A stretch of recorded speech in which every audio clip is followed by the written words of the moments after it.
Սիրիայի անցումային շրջանի նախագահ Ահմեդ Ալ-Շարան պաշտոնական այցով ժամանել է Ռուսաստան։ Ալ-Շարան նախատեսում է հանդիպել Ռուսաստանի նախագահ Վլադիմիր Պուտինի հետ։ Կրեմլի մամուլի ծառայությունը հաստատել է, որ բանակցությունները տեղի կունենան այսօր Մոսկվայում։ Հանդիպման ժամանակ կողմերը նախատեսում են քննարկել Ռուսաստանի և Սիրիայի միջև հարաբերությունների զարգացումը քաղաքական, առևտրային, տնտեսական և մարդասիրական ոլորտներում։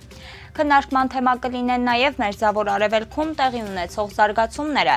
Ինչպես չեպազրույցի ժամանակ հավելել է Ռուսաստանի նախագահի մամուլի քարտուղար Դմիտրի Պեսկովը, օրակարգում է նաև Սիրիայում ռուսական ռազմաբազաների հարցը։ Ուկրաինայի հակամարտության հարցում Բուդապեշտը չի մատակարարել և չի էլ մասնակցելու ռազմական օգնության ֆինանսավորմանը, հայտարարել է Հունգարիայի արտգործնախարար Պետեր Սիարտոն 10-ին տված հարցազրույցում։ Մեկնաբանելով Ռուսաստանի և Ուկրաինայի միջև բանակցությունները, հունգարական կողմը հայտարարել է, որ խաղաղությունը հնարավոր է միայն Ամերիկայի Միացյալ Նահանգների ու Ռուսաստանի միջև համաձայնագրով և շնորհակալություն է հայտնել Դոնալդ Թրամփին Մոսկվայի հետ երկխոսությունը վերականգնելու համար։ Միևնույն ժամանակ Սիարտոն նշել է, որ Բուդապեշտը քննադատում է եվրոպացի առաջնորդներին, որոնք իր կարծիքով խոչընդոտում են խաղաղ նախաձեռնություններին։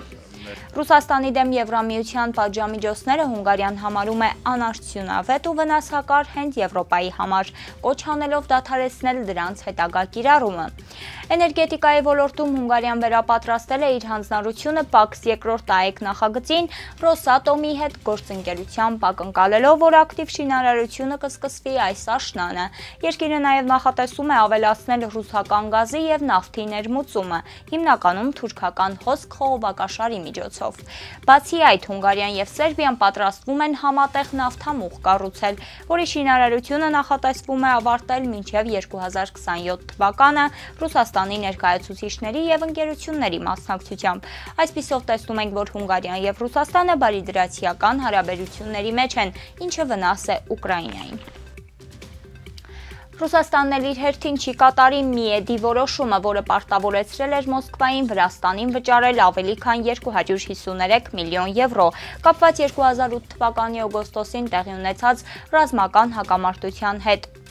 ՌԲԿ-ի փոխանցմամբ հայտարարել է նախագահի մամուլի քարտուղար Դմիտրի Պեսկովը։ Մոսկվան դուրս է եկել Միեդի իրավասությունից 2022 թվականին, միաժամանակ ընդունվել է օրենք, որը թույլ է տալիս Ռուսաստանին խուսափել իր որոշումների կատարումից, Եվրոպայի խորհրդից դուրս գալուց և մարդու իրավունքների Եվրոպական կոնվենցիայի կողմ չլինելուց հետո։ Պեսկովի խոսքով նախագահ Վլադիմիր Պուտինը Միեդի որոշումները անվանել է քաղաքականացված ու կողմնակալ, այդ պատճառով էլ Ռուսաստանը դադարեցրել է դրանց կատարումը։ Հիշեցնենք նաև, որ 2008 թվականի ռազմական բախման հիմնական պատճառը ըստ քաղաքական տեսաբանների այն հայտարարությունն էր, որով Ուկրաինան և Վրաստանը պատրաստվում էին միանալ ՆԱՏՕ-ին։ Սա Ռուսաստանի հակահարձակ քաղաքականությունն էր այդ երկրների ՆԱՏՕ-ին անդամակցմանը։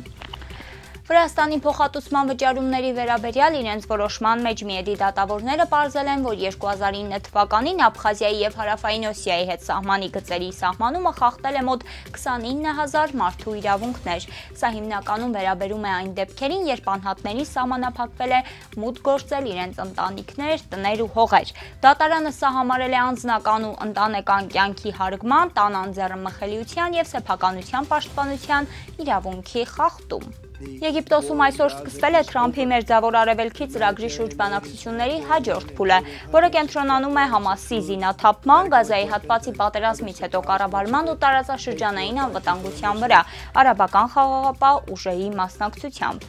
Այս մասին հաղորդում է The Wall Street Journal-ը։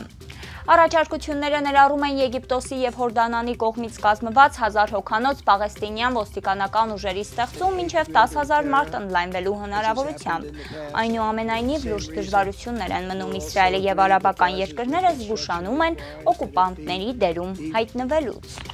Եվ օրվա լուրը Պակիստանի զինված ուժերը կրակ են բացել ի պատասխան Աֆղանստանին սահմանակից Խայբեր Պախտունխվա հյուսիսարևմտյան նահանգի Կուրամ շրջանի անցակետերի վրա հարձակման։ Այս մասին հաղորդում է PTV-ն հղում անելով երկրի զինված ուժերին։